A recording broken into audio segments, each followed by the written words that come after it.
Esta mañana, porque es el mayor de todos. Jaime Velázquez, arranca la entrevista. Gracias, Eduardo. ¿Cómo le va, Natalie? Bienvenida, buenos días a esta mesa de diálogo. ¿Cómo le va? Muy buenos días, estimados amigos de 99. Un gusto siempre poder acompañarlos. Cuéntenos un poquito, escuchamos a Salvador Quispe hablar justamente de los incidentes del día de ayer. Quisiéramos saber desde su perspectiva, ¿qué es lo que se vivió tanto en la comisión de fiscalización como en el pleno? ¿Hubo enfrentamiento entre los asambleístas? Con mucha vergüenza tengo que comentar en estos micrófonos los dos incidentes dados el día de ayer. El primero de ellos, que de hecho pues fue un poco menos conocido, se dio en la comisión de fiscalización, una presión innecesaria ejercida por parte de colegas contra funcionarios, en este caso, tratando de desestimarlo, cuando todos sabemos que en el marco de la sustanciación del juicio político contra el presidente Lasso, pues las cosas están absolutamente claras sobre la mesa. ¿Quién contra quién, para ponerle nombres? Asambleístas de UNES contra el asesor de la comisión, para ser Gonzalo absolutamente Veracho, ¿no? claros. Es más, lo escuché al asambleísta Roberto Cuero decir que no se estaba tomando en cuenta sus apreciaciones y sus recomendaciones. Por favor, le hago esta pregunta yo porque, de hecho con gusto, sí, porque para mí es importantísimo en realidad dejar constancia, hago un paréntesis ahí, lo que se vio en la comisión de fiscalización semanas antes a propósito del informe de la comisión de régimen y esta falta, en este caso, de participación de los equipos técnicos para la elaboración de un informe es una cosa delicada. Entonces, a propósito de eso, solicité a mis colegas de la comisión que por favor confirmaran, en este caso nos certificaran que se había invitado a todos los equipos técnicos, porque es un trabajo de los señores asesores, para que efectivamente la propuesta de texto de ese informe de borrador sea discutido mañana. Yo quiero decirle a los ecuatorianos que mañana a las 10 se va a convocar, no sé si ya hasta ahorita, pero esa es la hora prevista para la convocatoria de la comisión para poder discutir el informe. Un informe, queridos amigos ecuatorianos que nos están escuchando en este momento, se puede rehacer si así se estima conveniente. Es decir, la propuesta, el trabajo que avanzan los asesores, pues es una propuesta eso, tal cual. Ahora, ese informe tiene que ir con una votación mayoritaria, es decir, son 7, si no estoy mal, ¿verdad? No, 9. Son 9. De los 9, mínimo deberían haber 5 Así es. a favor. Así es. ¿Existen esa cantidad de personas para ir a un informe de lo que ha presentado el presidente de la comisión, como hasta se ha escuchado a Fernando Villavicencio en varias ocasiones, decir que pues efectivamente no había pruebas en el caso y que pues obviamente el juicio no se da o no se sustentaba? ¿Existen esos votos dentro de la comisión? Porque ¿qué va a pasar donde la comisión no tiene los votos para ese informe? Allí hay varias lecturas con respecto al artículo como tal. De hecho, pues una de esas es efectivamente la más elemental, los votos, 5 al menos, para poder pasar un informe al pleno. Otra lectura, en este caso por parte de uno de los colegas, de hecho dentro de la misma bancada, es que el informe tiene que emitirse, no necesariamente aprobarse. Ojo, ahí por supuesto pues es absolutamente respetable, es una de las de los colegas más entendidos en temas jurídicos. En este caso pues habrá que ver cómo se desarrolla la comisión el día de mañana. Pero insisto en este punto y valga el momento para hacer un recuento brevísimo de qué es lo que hemos visto hasta este momento. 3 etapas y esta es la última. La primera, por supuesto, pues la definición en este caso, las notificaciones y por supuesto, en este caso ya la definición del listado de los que iban a ser invitados. La segunda, el desarrollo de esas invitaciones, las comparecencias, el análisis de la documentación, la exposición, la cronología, que es importantísima en este caso para poder entender qué es lo que sucedió entre Amazonas Tankers y Flopep. Entonces, ahora pues la elaboración del informe como tal. Entonces, esto se ha ido viendo en este sentido. Yo insisto en que si bien es un juicio político, no se puede disociar del componente jurídico, porque de hecho esa es parte de la pregunta que amablemente usted acaba de hacer. Ok, muy bien. Saludar a Javier Segarra, nuestro hermano que está en la sala de redacción. Querido amigo, buenos días. ¿Cómo le va, Eduardo? Buenos días y buenos días a todos y al asambleísta que también está con nosotros. ¿Quiere continuar usted, querido amigo? Como guste, Eduardo. Por favor, tenga la bondad. Usted es el segundo mayor después de Jaime. Buen día nuevamente. Buen día nuevamente, asambleísta. ¿Cómo está, Javier? La verdad que si le pregunto a usted si hay o no los fundamentos para este juicio político, es obvio que por su situación a ese partido político me va a decir que no. Pero realmente todo lo que ocurre dentro de la Comisión de Fiscalización, ¿hay o no razón para que ciertos asambleístas hayan entrado a uno, a la oficina donde se estaba redactando este informe y al asesor como tal, para detener, impedir, no sé, el continuar con ese escrito de ese informe asambleísta o no? Es mi criterio que era absolutamente innecesario, de hecho podría incluso calificarlo como una suerte de abuso de poder, porque la comunicación en este caso es entre colegas. Si correspondía dirigirse a alguien era el presidente de la comisión y no presión a un funcionario que sigue las indicaciones, en este caso obviamente pues amparado en sus conocimientos y en su propio criterio, que es el que pone al servicio de la comisión. Pero más allá de ese punto, en este caso, pues permítame referirme a algo que usted ha mencionado. Sí, por supuesto, yo soy asambleísta de Creo, pero aquí, abstrayéndome incluso de ese rol, aquí es clarísimo absolutamente, y por eso me refería a la cronología de los hechos. Se dijo en este caso que la última suscripción de un contrato en este sentido se había hecho en la administración del presidente Lasso. Mentira. La última adenda, en este caso la tercera, se realizó en el 2020. Se dijo también que había perjuicio para el Estado. No, en lo absoluto. Así dieron cuenta también la Contraloría y por supuesto el resto de las administraciones de la empresa pública. Y también, cosa curiosa voy a decir en este caso, pues el desarrollo de la sustanciación de este juicio político, pues más bien puso todas las alertas sobre cuáles fueron las motivaciones, en este caso, del informe emitido por la Comisión de Régimen Económico. Recordemos que en este momento, pues, quien fuera su principal, en este caso, la más entusiasta dentro de la comisión por ser la presidenta de la misma, en este caso, pues, está acusada, sí, dentro de la Fiscalía, pues porque es cuestionable ya en este momento cuáles fueron las razones para la emisión de ese informe y digo cuestionable por no decir doloso. Habrá que naturalmente investigarlo.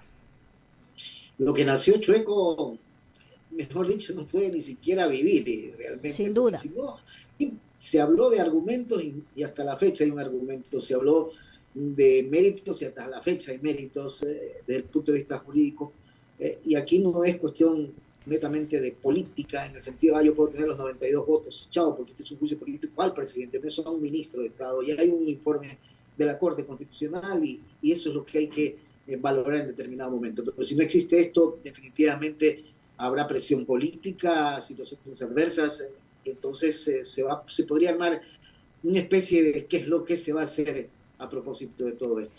Creo que en este punto, aunque es claro que no han existido pruebas, mañana la discusión dentro del pleno del de la Comisión de Fiscalización va a ser muy importante, en este caso, pues escuchar cuáles son las argumentaciones y cuál va a ser la decisión en ese sentido. No podemos adelantarnos, hay un informe de borrador propuesto y ya será el desarrollo de la reunión el que nos dirá si existen o no los votos. Ahora, sin duda alguna, pues perdió todo tipo en este caso de referencia que hubiera tenido, al no haber pruebas. Asambleísta, gracias de mi parte. En el panel continúan con la entrevista. Natalia Arias, todo el mundo habla y con razón, del juicio, de las autoridades. Hay mucho que hablar sobre el tema. Yo la voy a derivar primero en un tema técnico y luego en una pregunta por la que realmente la invité, porque le hemos hablado de otro tema, y luego mis compañeros seguirán. En primer término, mañana se cumple el plazo para que la Comisión de Fiscalización dé su informe, ¿verdad? El domingo. El domingo. Es el domingo, sí. No es mañana, el domingo. Quiere decir esto que luego se pasa el informe a la presidencia y tiene 3 días la presidencia, ¿verdad? Sí, hay unas interpretaciones con respecto a ese plazo, Okay. Pero definitivamente esta semana tiene que convocarse. ¿Cuál es la interpretación? ¿Cuándo se cumplen? Si es dentro del plazo o hasta puede ser enseguida o hasta. Exacto. Ahí, en todo caso, no puede exceder el número de días que ya señalaron. El domingo se tiene que pasar el informe y el lunes el presidente aboca conocimiento. Así es. Y resuelve junto con la Secretaría si convoca inmediatamente o entiende el plazo como, en este caso, pues que deba agotarse para de ahí convocar. Ya, en los dos casos estaría pues dentro de la legalidad. De la legalidad. Es decir, no es el 6, sino hasta el 7, el domingo 7, ¿verdad? Así es. Ok, luego hay 3 días en el máximo y el mínimo 24 horas. ¿Qué pasa después, técnicamente? Luego existen dos sesiones. La primera de ellas en la que se desarrolla, en este caso, pues el derecho a la defensa ya por parte del presidente, y después, en otra sesión, la votación correspondiente al juicio. Estamos hablando de que si hasta el máximo de el día 7-10 hay algún plazo entre los 3 días después de que el presidente convoca la comisión, o eso es inmediato también. Eso requeriría, en este caso, las 48 horas. 48 horas. Entonces, pongámonos en el peor de los incidentes. Entonces, a 7, 3 días 10 y 2, 12. Estaríamos hablando que entre el 11 y el 10, por ahí. Sí, tendría que precisar allí, pero efectivamente, por allí sí. Esto estamos hablando ya. que coincide también con la fecha de definición de las autoridades. Ya. Era importante para saber esto. Todo el mundo le quiere preguntar y le va a preguntar respecto a que sean los votos, no los votos. Hace un rato hablamos con Salvador Quispe. Yo creo que los votos se cuentan al momento que se tienen que contar. Hoy le pregunto a usted, en cambio, respecto a la ley de la que la vi hablando, y es algo que le dije yo al presidente de la República en enero del 2022, recién pasada la ley económica, y que creo que es una cosa que todas las bancadas, aún las menos coherentes, van a votar por, que es el aumento del impuesto a la renta entre $5,000 a $15,000. Cuénteme un poquito del tema, para que la gente tenga una buena noticia entre tantas tonteras que pasan. Sí, definitivamente son buenas noticias, es un alivio al bolsillo del contribuyente. Y justo. En este caso es importante primero mencionar, estimado Eduardo, que nos encontramos en una etapa de borrador. Es decir, hasta este momento se conoce la parte de las deducciones y, por supuesto, lo que se ha solicitado al Ministerio de Finanzas o al Servicio de Rentas Internas. Ya paso a ese punto. Pero básicamente, en este caso, estamos hablando de una modulación. Una vez que se ha logrado, en este caso, las metas de recaudación que tenía prevista la ley en el año 2022, se ha logrado también avanzar en un propósito que muchas personas tal vez no lo sienten como cercano, pero es nuestro día a día. En este caso, me refiero naturalmente a la administración de las finanzas públicas, porque se pagan los impuestos y naturalmente sobre esos valores es que se puede trabajar, administrando esos recursos para todos los temas que se requiere atender desde el Ejecutivo. Entonces, pero cierro esa parte de ahí para referirme específicamente. Cuando estamos hablando de las deducciones, estamos hablando de básicamente pues el valor que, de acuerdo a ciertos criterios que el Servicio de Rentas Internas establece, los ecuatorianos con un trabajo formal pueden deducir. Es decir, esto tiene mucha relación con la cultura tributaria y tiene relación también con el comportamiento de consumo que se tiene dentro del país. Ahora, se redujo significativamente, por no decir drásticamente, en la ley como tal. Pero recordemos, y ahí aprovecho para diferenciar 3 momentos dentro de este tema. Primero, la propuesta presentada por el Ejecutivo era para discusión. No se preveía que entrara en ese momento tal como fue presentada. Primer punto, ¿no? Recordemos que en ese momento pues tuvo que entrar por el Ministerio de la Ley. Insisto, en esto es complejo, sin duda, pero era necesaria una reforma que permitiera ordenar las finanzas públicas. Primero. Segundo, el año pasado le dedicamos todo el 2022 a tratar, en este caso, las propuestas de derogatoria que dejaron presentadas los colegas. Finalmente, para que nos diera la razón la Corte Constitucional y se insistiera en que la Asamblea no tenía esa competencia. Es decir, ellos no querían modular, no estaban hablando de específicamente en este caso que se tratara de algunos de los temas que podrían haber causado, pues sin duda, pues porque era una ley de efectos recaudatorios, pues un peso dentro del presupuesto de los ecuatorianos con trabajo formal. No estaban hablando de eso. Ellos querían retroceder e imposibilitar el orden en las finanzas públicas. Hay que decirlo en esos términos. Y ahora es muy importante porque el propósito de esta reforma no es deshacer lo andado, no es retroceder por completo a exactamente el escenario que teníamos antes, sino modular. Porque le escucho. Sí. El tema es que la deducción se bajó a $5,000 y la gente sufrió, sobre todo la clase media. Yo le dije al presidente, incluso en alguna oportunidad, le digo en enero, febrero del año 2022, presidente, hay que subir el límite. $2.000 es muy poco para una persona, para la gente de clase media. La izquierda democrática había puesto 3.500, 3.000 y me dijo, yo quisiera hacerlo, pero donde lo hago tengo problemas con la ley, Así se me es. cae. Eso es lo que están resolviendo. A eso es a lo que me refiero cuando el año pasado se intentó la derogatoria total y no, como estamos proponiendo en este momento, pues la modulación, que es básicamente con mucho orden, porque no queremos estropear lo que se ha logrado avanzar para entregarle a los ecuatorianos unas finanzas públicas ordenadas que a su vez puedan también dar tranquilidad, porque el gran problema de un endeudamiento, de un déficit y un endeudamiento abismal como el que nos dio la administración anterior, es que nunca se sabe en qué momento viene una nueva reforma. Es que este es exactamente el orden, Eduardo, en el que nosotros teníamos previsto esto. Por supuesto, una reforma que entrara. Recordemos que ahí había contribuciones especiales que estaban previstas únicamente para 2 años. Okay. Entonces, por supuesto que no estábamos hablando de que si esto subía, digamos, no, a hacer un ejemplo en esa referencia, aquí tenía que ir bajando gradualmente. Entonces estamos bajando ese primer escalón, si es que cabe la comparación en ese sentido. La ley, según entendí, la próxima semana va a estar presentada y va a ser se prevé dentro de los primeros días de la próxima semana. Ya hay un anuncio en ese sentido por parte de los ministerios correspondientes, Gobierno y Finanzas. Va a ser urgente. Sí, definitivamente. Ojalá. Yo creo que es urgente urgente para los ecuatorianos. Ramiro Cepeda, con 2 preguntas. Luisa ya está por aquí. Tenemos los invitados esperando, por favor. Sí, usted cita 3 momentos en la ley. Primero, que mandaron el proyecto de ley y entró por el ministerio de ella. Así es. Si mandaron el proyecto de ley, se supone que el Ejecutivo manda algo bien hecho.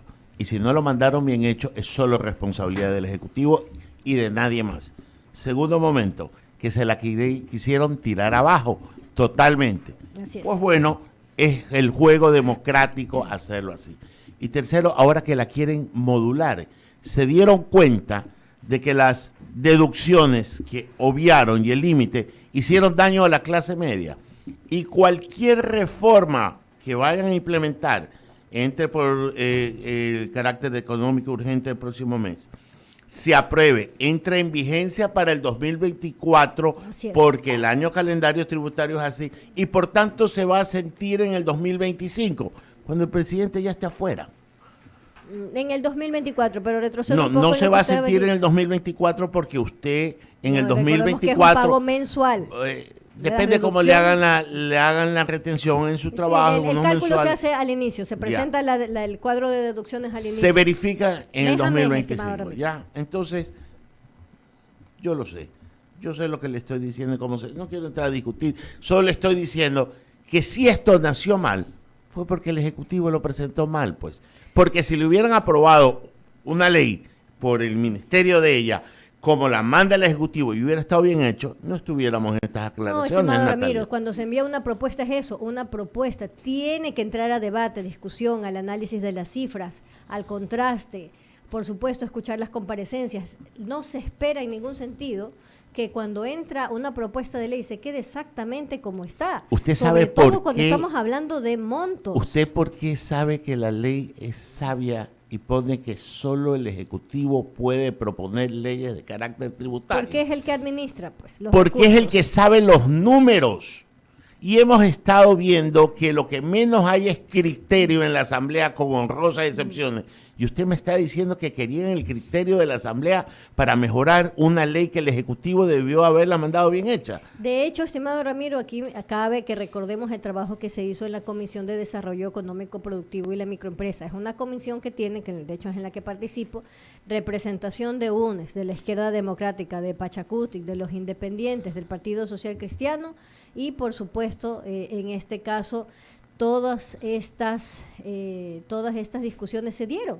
No solo que se demostró que era posible mejorar la propuesta en ese sentido y debatir, en este caso, por supuesto que hubo muchos puntos en los que no estuvimos de acuerdo, y algunos en los que se cedieron, otros en los que se explicó, y en este caso pues se mantuvo la propuesta original. Entonces, eso es lo que debió haber pasado. Lamentablemente, en este caso, pues no se dio. Lo que se trabajó en esa comisión, los colegas lamentablemente no lograron transmitirlo al resto de sus bancadas. Usted sí tiene y eso claro un escenario, que mucho pues, del escenario complejo. político adverso del presidente de la República nació por esa ley, ¿no? Porque el grueso de la gente que votamos por él fuimos los que recibimos el batatazo de esa ley. Entonces, discúlpeme, a él le faltó no solo criterio económico, le faltó criterio político. Le recibo la observación, estimado Ramiro, pero insisto en esta otra parte, ahí están las cifras fiscales de cómo era necesario también responder frente a todas las obligaciones. Al día de hoy, gobiernos están al día, gobiernos autónomos descentralizados. También, por aquí estuvo la alcaldesa Cita Viteri y dijo que no le habían transferido ni el IVA. Mentira, están todos al día. Gobiernos autónomos 21 millones de dólares por IVA dijo que no le habían también transferido. todos los proveedores y las instituciones públicas, sus funcionarios han recibido sus remuneraciones a tiempo. Eso es algo que no se podía sostener en las administraciones. A este gobierno le ha tocado responder por las deudas propias y por las anteriores.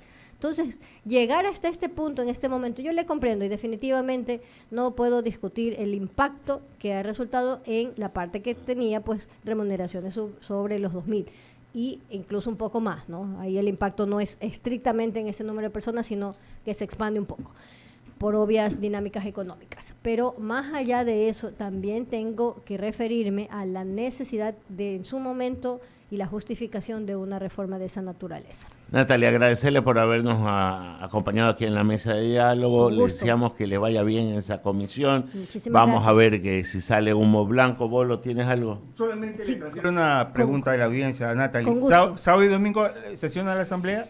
Al momento está convocada el sábado la comisión de fiscalización. Bueno, espero que en los próximos minutos, porque estaba previsto para las 10 de la mañana. Habrá que ver ya la convocatoria en firme, pero mañana en la mañana. De eso, pues resolverán el día domingo también. Si puede extenderse, no lo descarto. Dependerá mucho del desarrollo y de cómo se vaya viendo pues la sesión.